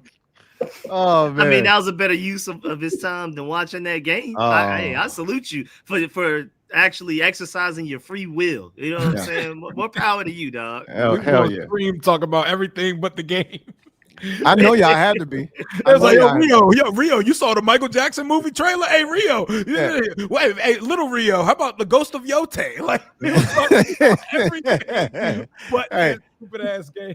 But real talk. Did y'all see the Michael Jackson trailer for Michael? Oh, the teaser. It's not even we didn't get the first trailer yet. That's the teaser. So my question is, like, how long is this thing going to be? Because the teaser didn't really give you direction. Like, how much time are we spending on his childhood? How much time are we spending on him? This is up to bad era. I think they're splitting it in two. That's what my wife was saying. It in two. Yeah, I saw a tweet. This one's going up to bad era because they had to cut an hour plus because once they got into the allegations and all that stuff, the families got involved of the people they were portraying, and they had to reshoot the last. They said they shot over a 3.5 hour movie, and they had to reshoot and cut over an hour of it. But it's enough that they're going to probably push 2 movies, and this one is up to bad era Michael Jackson. Oh, okay. I got you. So childhood up to bad era. Okay. Got you. Okay. So watch, I ain't gonna basic than Commanders. I promise. Yes, absolutely. Okay. Damn, that's gonna be crazy. The way they mixed them 5 songs together in that trailer, dog. I watched that shit like 20 times. Hey, and his nephew is gonna kill that shit, bro. Yeah, he got his unk down pat. Bro. And I learned a lot of people didn't know that Mike had that yam on his face when he was like younger and darker. Like Mike had a big ass nose back in the day, and that's that's part of his. That was part of the his story. Like Yeah. it's literally by design why it's like that in the movie. Like y'all are making all the people that why did he make his nose look so big? Exactly. Yeah. Like what are y'all? But that's talking part of the reason he was self-conscious. exactly. Right? That's And his the dad used to say crazy shit to him and about his nose and his appearance. So like if you don't know the story, and look, who didn't watch the American, Dream? American Dream. The Yeah, like come 6-hour on, jump? guys. Like, come on. Like you guys watched it. You should know all of this shit already. The hair catching on fire, all of that shit. You should know all of this. But if you don't, I think that, and is Antoine Fuqua doing this? Yes, Antoine Fuqua, bro. Coleman Domingo's the dad. Nia Long is Catherine Jackson. Miles Teller's John Branca. Like this shit's about to be. It's about to be crazy, bro. You see how fast we just went and pivoted off Superman and shit. This is when we dropped the sleeper ad. It reminds me we're still talking about football. Hell yeah, that's exactly what we about. I was wondering why I felt good inside, why I was happy and warm. I forgot. That quick. Niggas don't play about Michael Jackson. Hey, at all. Ed, stay awake. Sleeper is the best way to experience and connect over sports together. It's a one-stop shop for all of your sports needs. You can celebrate and chat in the games in real time with other users, get the fastest scores, blazing fast news and alerts right at your fingertips. Play in fantasy leagues and win real money on picks contests. So enjoy sports the way they were meant to, together. Download the #1 sports app today. All right, man. Sleeper is it feels nice to talk about something fun, right? Hey, look, man. Every now and again, you got to build the morale back up, man. And sometimes it has to do with something other than this team in order to do so. Man, shout out to Sleeper for sponsoring this stream. Sleeper is a fantasy sports and real money gaming app that focuses on bringing people together through sports and gaming. Sleeper has become the fastest organically growing fantasy platform in the world with over 10 million active users in 2025. And we want you to become one of those 10 million if you aren't already. Fastest way to do that, there is a link in the description of this video and every single video that we do. Click that link. It'll take you to where you can download the app. Make sure Sleeper is available in your area, available in over 25 states in the U.S. Once you've done that and you verify that you are who you say you are, they're going to give you $20 free for joining the Sleeper family. That's right, $20 free, no strings attached to use on the app. And as we know, you don't need a lot to win a lot on this app. And then I would really tell you to take advantage of this promo code Kings25, which will allow you to have a 100% match on your first deposit up to $100. That's right, a dollar for dollar match. They're going to give you $100 on top of the $100 that you deposit. So then you got $220 to spend on the app. That can last you a very long time. You can take that $220 and turn that into $1,200, $2,000, right? You want to make some money this weekend? Go to the Washington-Miami game. Go to the Miami numbers and hit more aplenty. That's right. Yo, I saw Jaylen Waddle at 5.5 receptions, bro. I was like, what? Hey. Who put that line out there? Tua Tagovailoa is at more than 1.5 passing touchdowns. And guess whose favorite receivers on the Dolphins that should have a good game? Who's that? Nick Westbrook. Rios. Nick Westbrook. Rios. He gonna score on us too. He gonna score on us too. It would be ironic if he scored on us. And I wouldn't be upset at him scoring. He's actually been playing well here of late. So it would not shock me if he actually did do something in this game, but he couldn't do it here in Washington. I do know that. But look, this Sleeper app has been phenomenal. You playing right now. Yeah. We can use it. If he was here, he would have been hurt in week 5. Okay. So it wouldn't have mattered anyway. He would have been hurt by week 5. So I'm glad he's where he is so he can stay healthy and still be playing football this season, because if he was here, he'd be hurt already. But Sleeper, if you want to win some money, like Rio said, just go to the Dolphins and mash the over on just about everybody. I would look. I've said this for many weeks prior to this game. that Devin Achane is Jahmyr Gibbs light. Jahmyr Gibbs just scored 3 touchdowns on the Washington Commanders last week. Devin Achane is going to score at least 2. Okay. At least 2. He might score 3 as well. He about to get active. So whatever the receiving yards are for him, feel free. Whatever the rush yards are, feel free.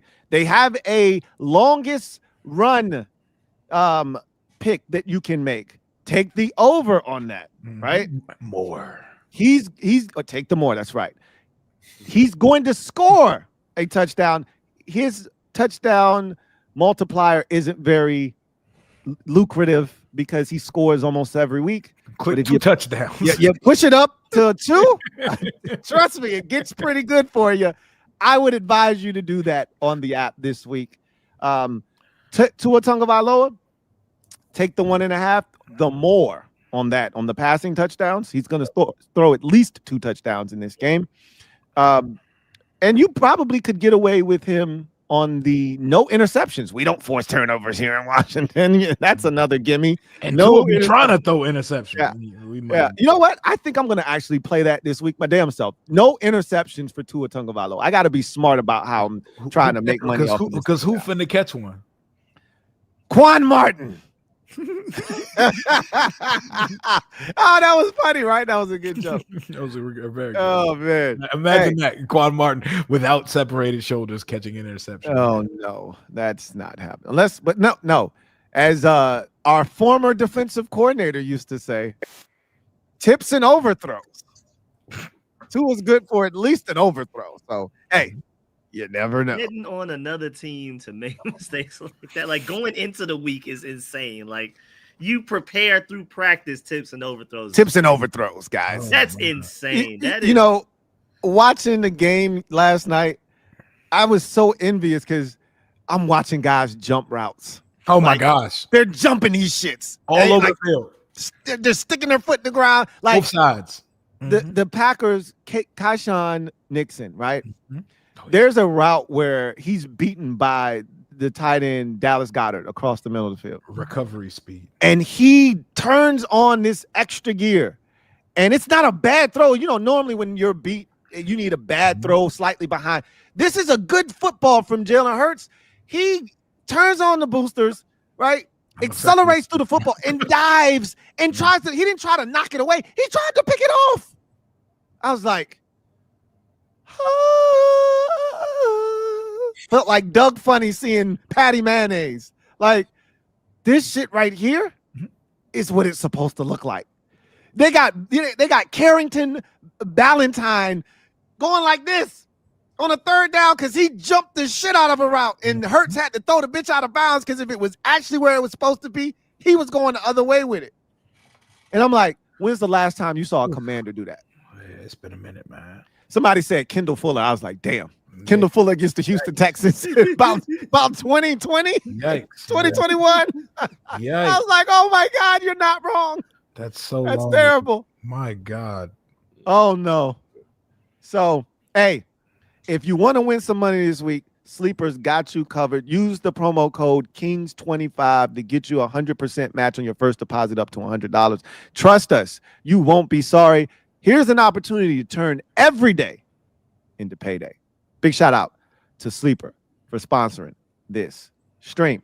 So let's get to the comment section, see what everybody is talking about. I see people talking about Emmanuel Forbes got 3 interceptions for the Rams. Hey, they actually got him looking like an NFL cornerback over there, bro. Man, sometimes it's just about confidence, bro. Sometimes you just need somebody to believe in you, bro. Now, let's just be clear. We had already given up on Emmanuel Forbes. Oh, we all did. Okay, so let's not act like. But see, it still hurts to see him actually look way better than what we got going on over here. It's painful. And we also have a white defensive backs coach. So. that doesn't help, right? What can he do for me? That boy Lou trying to get Donatello out of here, man. What? Well, didn't Del Rio have something like Del Rio had a guy who never coached? Like, the high school guy, the golf buddy. Yeah. Visselmeyer. Yeah. Yep. Yep, that guy. He was the first one to go. Right. Like, this is what we do. You want to know why our defensive backs suck every year? This is what we do, right? We bring in white guys to coach our brothers in the secondary, man. This shit is crazy, bro. Boys. We bring in friends. See, this is what happens when you lose in this bad. They got me out here on my racist Rio shit now. See, he probably see Ed Donatel's the dad, right? Ed Donatel's somebody. So they probably owe a buddy. He probably lost a poker game. I'll bring your son on. I'll bring your boy. Tell your boy to come to DC with me. I'll bring your boy on because I owe you from that one night at the casino. And tell your boy he can come here and coach the DBs. Man, I'll get him right. I'll coach him up. Man, this is the worst, bro. Damn Tommy Donatel.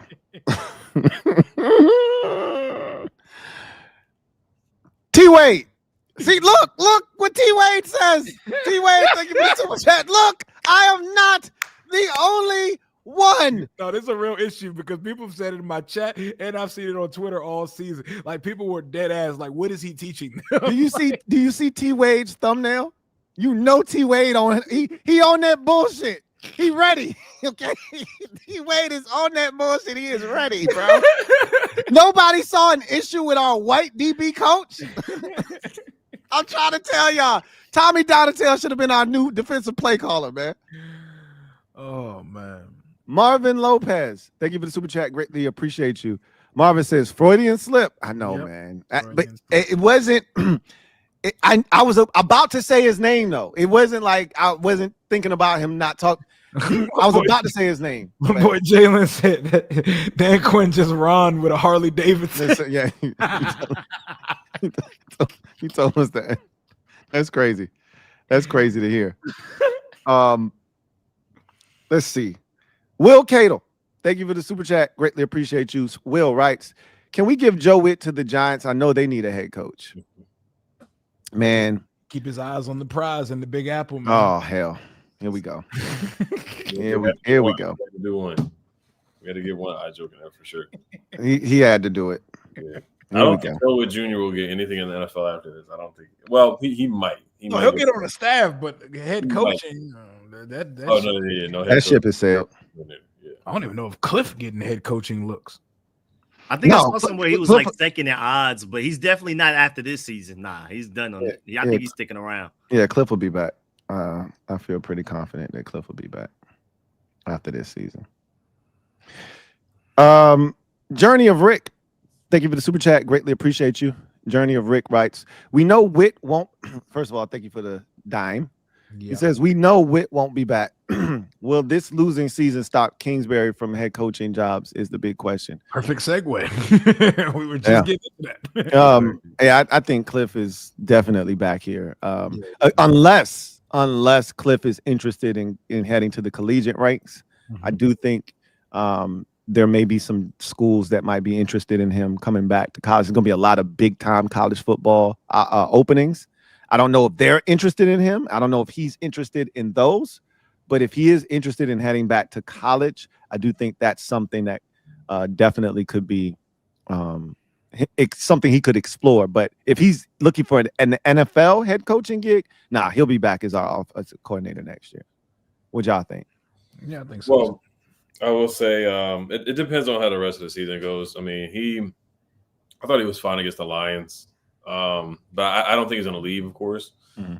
Do the Giants really like him that much? Where they would throw a bag at him, kind of like how Ben Johnson went to the Bears, went to a divisional rival. Mm-hmm.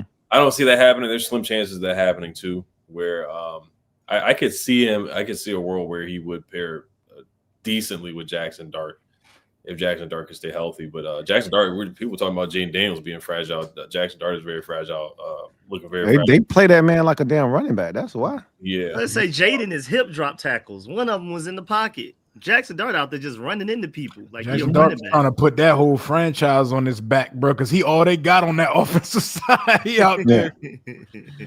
Put life on the line, literally. Every week. That man do not give a damn about himself at all. And I just be like, bro, you got chill. You have a future in this league. You're nice, bro. Like you got chill, bro. And maybe maybe that's part of the reason you got to get rid of Daboll's ass is because Daboll had this man out here running quarterback draws and y'all remember how Daboll pulled him out the concussion tent? Hell yeah, went and got him like, he all right, man. He all right, man. Hey, get his ass back in the game, man. Quarterback out this damn tent. He'll shake that shit off later. He got his bell rung. Bell rung. Man. Hey, hell yeah, he was playing. He was on some 80s shit. Like, he good, man. Get him back out there. He got his bell rung. He's seeing stars, man. We get him right later, man. Put some Epsom salt on that shit. The Jets.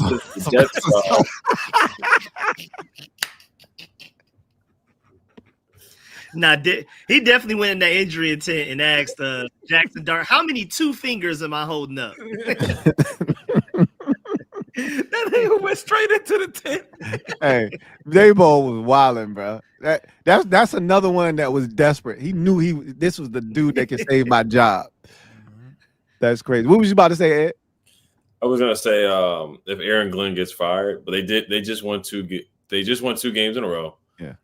It was looking real bad and dark for him where I could have seen Aaron Glenn getting fired at the end of the year because he was so bad. Where that job would be attractive since they got all those picks now.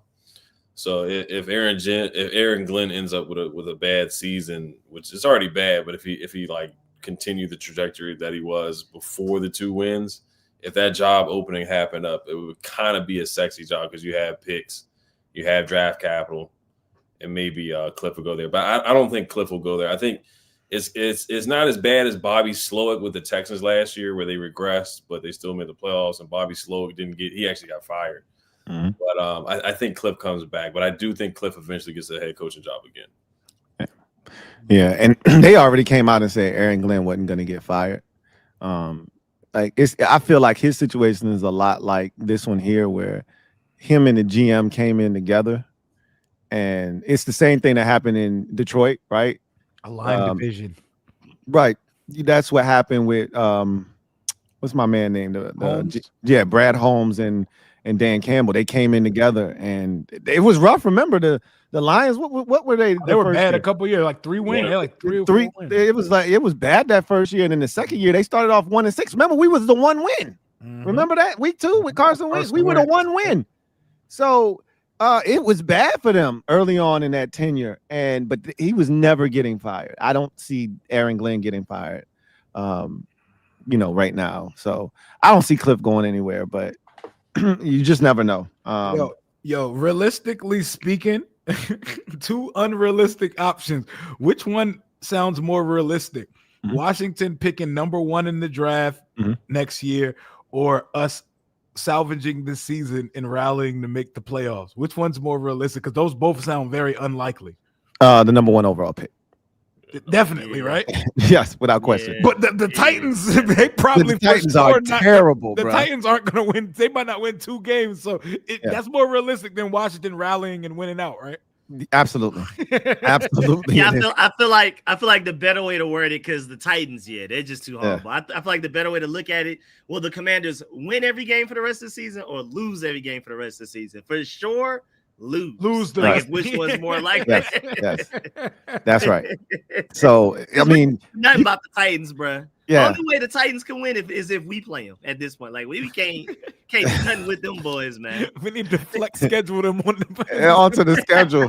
Like, yo, they seriously could have gone 0-16 if the Arizona Cardinals didn't do that dumb shit at the end of the game. They literally could go 0-16 or 17. Like they stink really bad. I can't see them winning. They might win 1 more game. Like they might catch somebody slipping 1 more, but they're not winning 3 games. Right, they're not winning 3 games, but we're definitely not. You've seen the defense, bro. There's no way we're getting back into anything meaningful this season. That's crazy. Jayden Doffelmeyer, thank you for the super chat. Greatly appreciate you. Jayden writes, "What up, Kings? Was anyone else pissed as I was when the Lions decided to go for 2 up 3 scores? Defense straight gave them that 2-point conversion too." Shaking my head.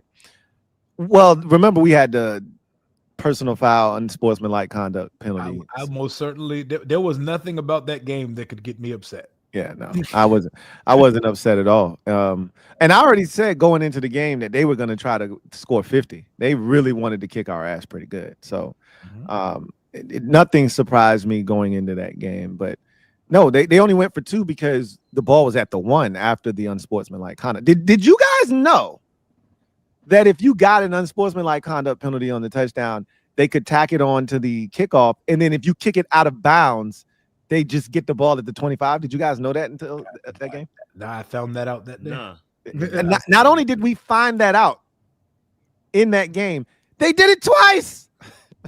They did it twice in the game. I said, what in the hell? I didn't even know that was a rule until Sunday, and then they didn't do it just once. They did it twice. Yep. We're so ass, man. we're defining new levels of ass. I say, don't forget with him, Dan Campbell taking over play calling duties for the first time this season. Mm-hmm. And I saw it went viral on Lions Twitter where like he fist pumped after he called the play. Oh, because he knew he was going to score. Snap. Yeah. Yep. He called a touchdown out loud before it even happened. Yep. Yeah, he literally went from the play sheet, called it in, and did like a fist pump on the sideline, and then Jameson Williams touchdown immediately afterwards. Yeah, that's where Jameson Williams did the flip. Yep. I didn't see it. That right there is where injuries, yes, it matters, but it doesn't matter who's on the field. Somebody should not be able to know they're scoring a touchdown before the ball is even snapped. Like that, Joe Whitt Jr. is on you. We're food. Absolute food. And you know what's funny is Dan Quinn after the game. So I laughed at him last week at his press conference when he said, it's just guys over trying. I said, Dan, look at me. This ain't got nothing to do with Mikey over trying. Like Mikey ain't never looked and said, I know what concept they run. I'm finna jump this and get a pick. And then his guy runs wide open and they throw it over his head. That ain't what's happening, bro. We just getting cooked. So after the game, they asked him about overtrying. He said, no. This wasn't guys over trying. This wasn't guys over trying. This was just us not, making plays. And I'm like, he stopped short of saying, nah, we just asked, right? But that's pretty much what he meant. Like, if a play caller is already celebrating, that's the equivalent of Jayden and Debo in the huddle, pre-planning their celebration, getting their shit right before they score the touchdown because they know they finna score. Like, that's so embarrassing on so many levels. It's crazy. I didn't see it. I'm glad I didn't see it, but I'm not surprised. That boy made the call, and he made the call in the headset and just immediately started fist pumping and walking up the sideline like, yeah. That's crazy, bro. He must have known. He knew. He was like, oh, yeah. None of these guys can cover J-Mo. This is a touchdown. This is an easy one. Just how we practiced it. Gear Cell 1, thank you for the super chat. Greatly appreciate you. Thank you for being thank you for the dime. Who's going to read this one? Is Ed, you have to read Gear Cell. Big Ed. Shout out Gear Cell, man. He said, I'm still hating on Terry with his gluten-free orange. Hey, leave the gluten out of this. With some carnation sugar milk sauce and Dr. Dre. Carnation. Carnation milk. Not carnation milk, bro. Carnation milk. Oh, no. And Dr. Dre sampled California Love Sandals. Tragic. I don't even know what that means. Some Dr. Dre sample, California. Carnation sugar milk socks is hilarious. That's crazy, bro. They sound dingy as hell. They sound Carnation dingy. milk was definitely off-white. That shit was taupe. That hell yeah. They definitely worn a lot. That shit was, and they sound moist as hell. They definitely worn to the point no matter how much you bleach them, it's over with. Hey, that shit, they ain't never gonna be nasty. white again. That's nasty. They ain't never gonna be white again, man. Let them shout out to go, Gear Cell, man. Yikes. Loser, thank you for the super chat. Greatly appreciate you. Who writes, hopefully we don't lose 5+ players to injury Sunday. Fingers crossed, man. That's the line for us at this point. That's the line 5+. That's the under 5.5. Like that's where we at. Yeah, that's terrible. 1.5 season-ending injuries per Sunday at this point. Like, we had the standard sleeper quarterback touchdown passes number for season-ending injuries during the game. 1.5. And every week we on some, man. I might have to take the more on that one. I might have to take the more on that one, bro. This shit is so sad that I've never seen it to this extent before. I've never seen this in my life, bro. Yeah, anytime injury. Anytime. Anytime injury. For the roster. It's not funny, but it's so funny. Yeah, man. I'm gonna go ahead and take Ertz with the anytime. Oh, let me knock on wood and knock on let me knock on wood real quick. I was just trying to make an example, like, yo, let me go ahead and take this play with the anytime injury because we're losing somebody. Hey. And the scariest part is that injuries are so different. Dorrance Armstrong, ACL, Austin Eckler, Achilles, Luke McCaffrey, collarbone, Trey Amos with the fibula Fractured now, fibula, right? yep. The fractured fibula, Dietrich Wise quad, Javonte Jean-Baptiste pectoral. All different, all completely different injuries, all season ended. Yeah. It's Harris. Have we run out of season-ending injuries possible? I've seen somebody on Twitter like, at what point do we start blaming the medical staff? Ain't no medical staff fixing the shit that we have every range of injury possible that is taking place on this. What medical staff is stopping that? Who y'all think we got? We touched by an angel over this shit. Like, what are we supposed to do? Yeah. They have nothing to do. Like, it's one thing if it's a whole bunch of soft tissue injuries. That's not what's occurring here, though. Bones. Like, we got all type of shit happening over here. Yeah, it's crazy, bro. It's wild.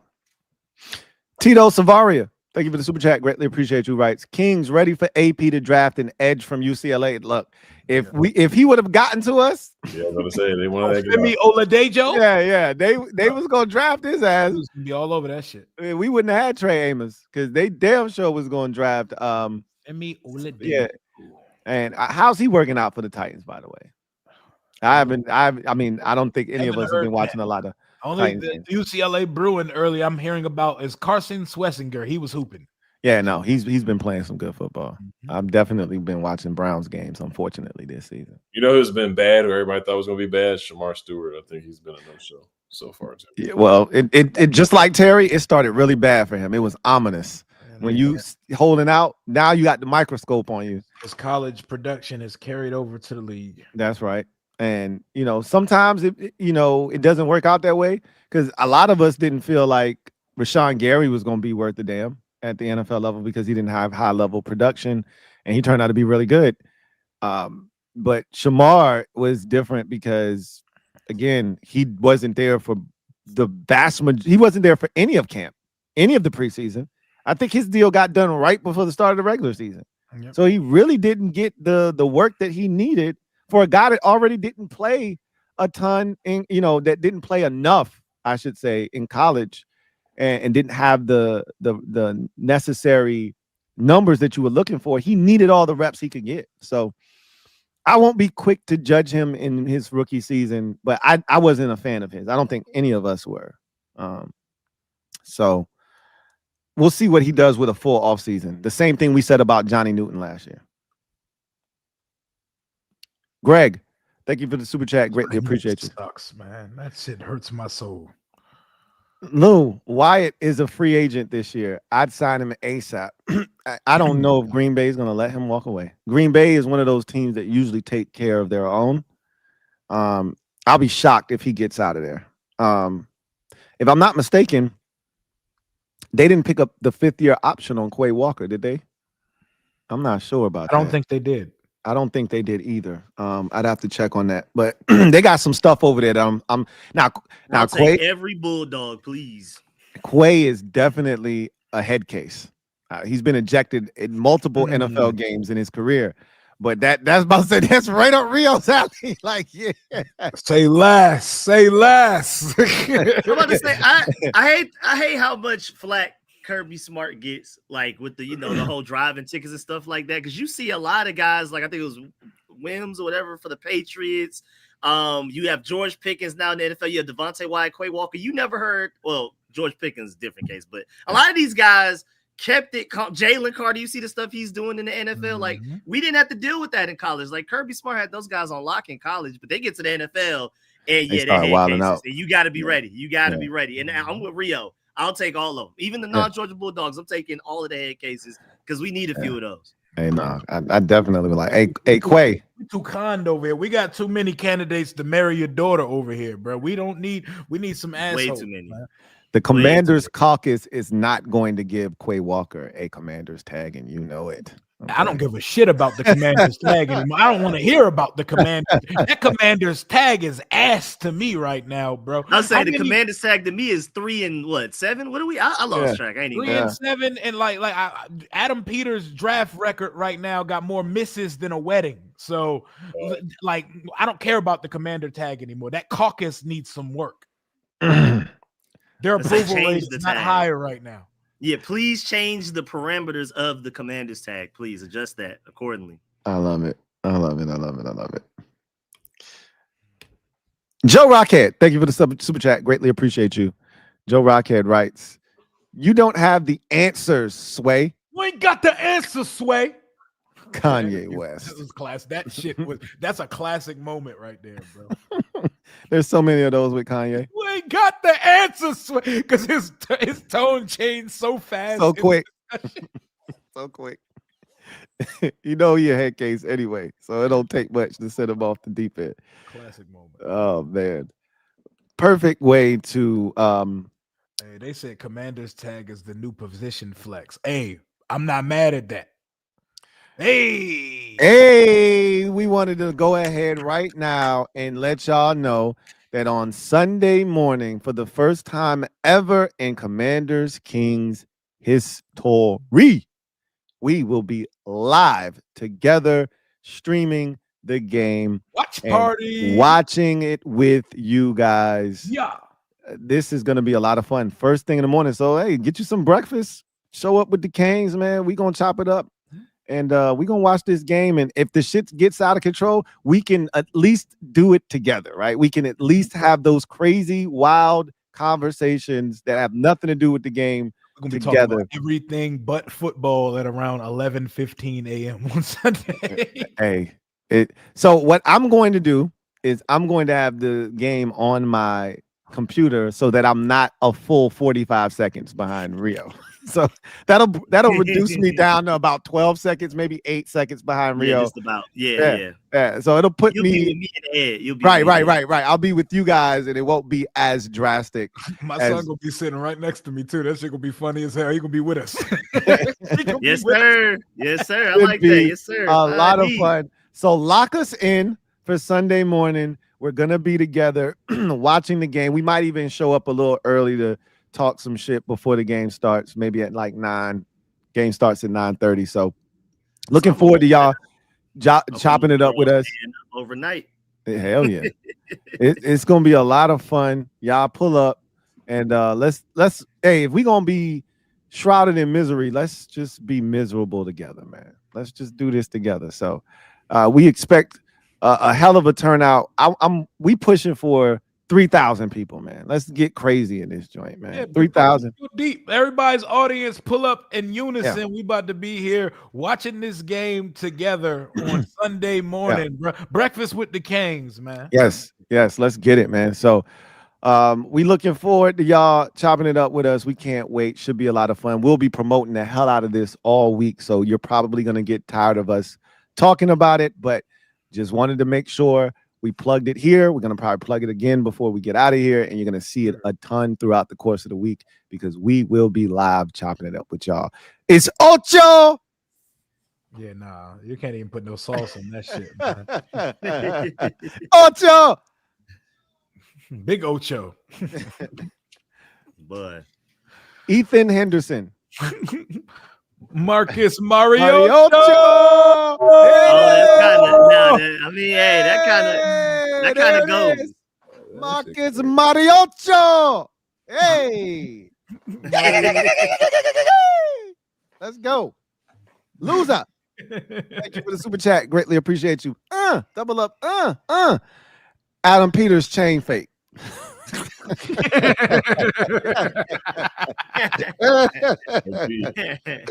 Loser. Never change, loser.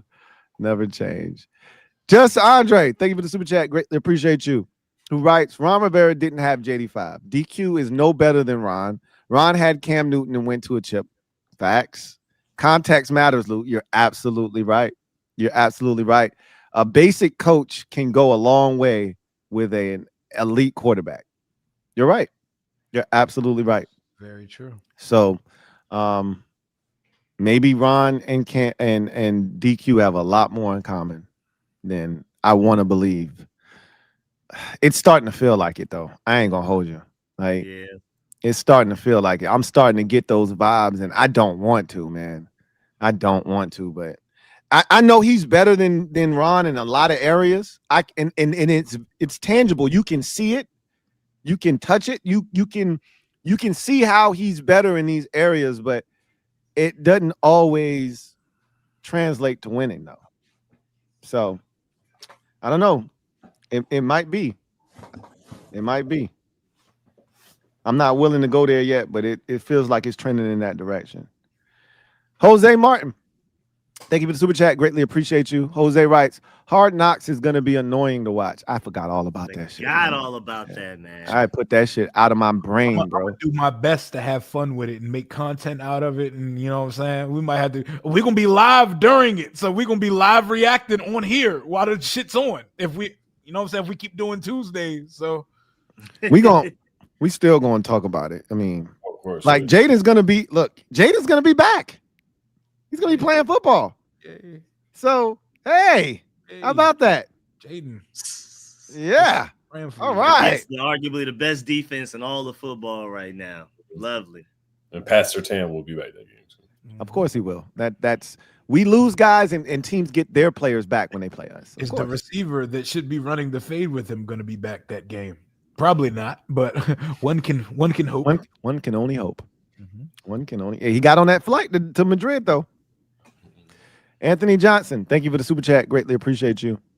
Anthony writes, I was driving for 3 hours to avoid watching the game. God damn. You ain't want to watch it that bad that you was like, yeah, I'm gonna just keep driving. You just chose to drive. I'm gonna just keep driving. Is it up over in yet? New York. Is it over yet? Ended up in New York.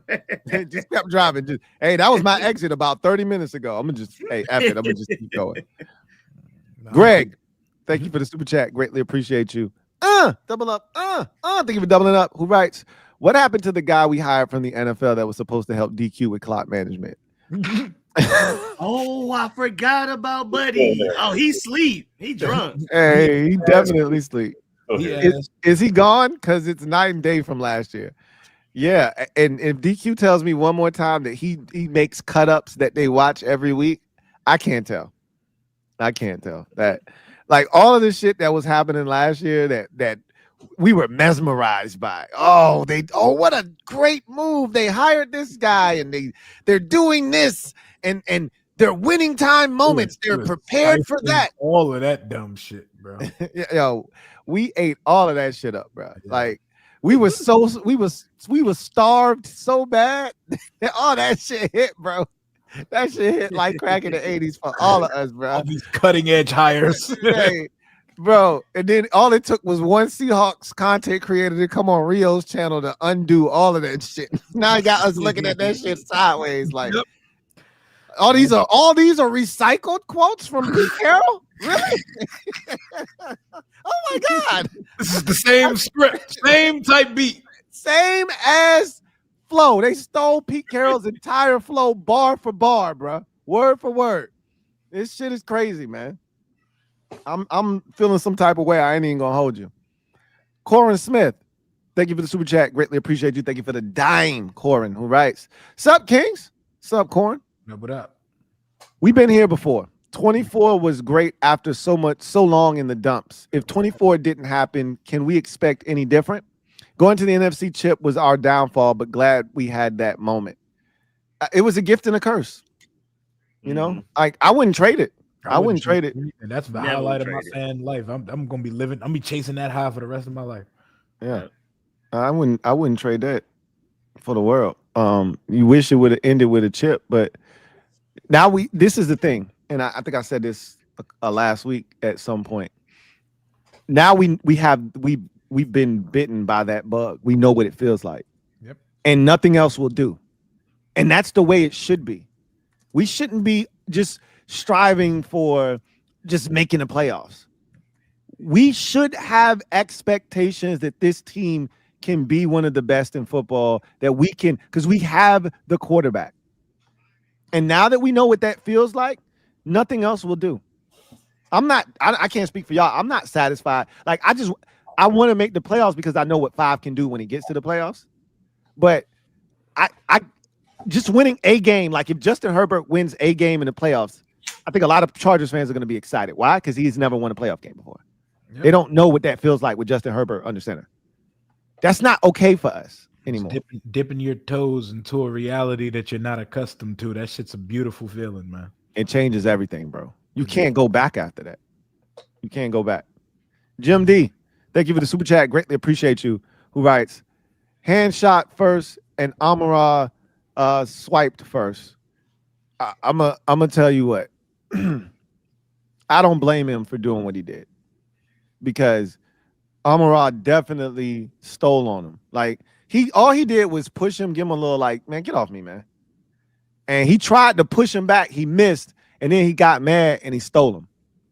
And the crazy part is the referee saw it.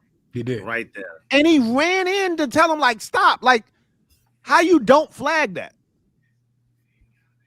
They scored a touchdown 2 plays later. How you don't flag that? That should have destroyed their whole drive. Of course it wouldn't have. Y'all saw the Commanders fan on the Green Light podcast, right? That called in to Chris Long's podcast. That shit was hilarious, bro. That shit was that was every Commanders fan, bro. It was so spot on. So the first one was funnier, but the second one was still funny too, though, man. Shouts out to him. That shit was crazy. Corin Smith, thank you for the super chat. Greatly appreciate you. Double up. Who writes, Rico, thanks for making that trash watchable. Hashtag SOTG. Thanks for pulling up, man. Hell yeah. Hey, everybody needs somebody, man. Everybody needs somebody. We need each other in this fan base, man. This is therapy. This is, fellowship. Everybody needs somebody. Corin Smith, thank you for the super chat. Greatly appreciate you. Writes, FYI, streamed Rico, made it worth the pain watching.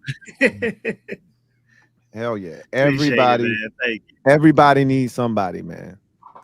Jason Rogers, Uncle Jay, thank you for the super chat. Greatly appreciate you. Writes, I'll bring the mimosas. Of course he bring them. Uncle Jay. That's my guy. That's my guy. That's all of our guys. That's our man. Shout out to Uncle Jay, man. Hell yeah. Armand Brown, thank you for the super chat. Greatly appreciate you. Who writes, Ed Oliver up like, why we up so late for a train that sucks? The team. Damn. I said train too. It's triumph, but I knew that's where he was going. I know. I just was reading too fast, right? For a team that sucks. Nick. Ed is hanging on by a thread. Here's the good thing. That was the last super chat, Ed. There we go. You made it to the finish line, baby. Yeah. If we had to play one more sleeper ad, it was over, bro. King Shiggity here tonight. Hey, if I had to hit that sleeper one more time, it was a wrap for Ed, bro. There it is. Oh, we're gonna win this week then. Wow. Hell yeah. Does anybody think we're gonna win this week before we get out of here? I don't want to. Good night, everybody. Come join us on Sunday morning for the Commanders Kings live stream. We'll be live together for the first time watching the game as the Commanders will be in Madrid taking on the Miami Dolphins Sunday morning. Start your day with us, the Commanders Kings. We're going to be on mimosas without the alcohol. We're going to be on all orange juice on Sunday morning.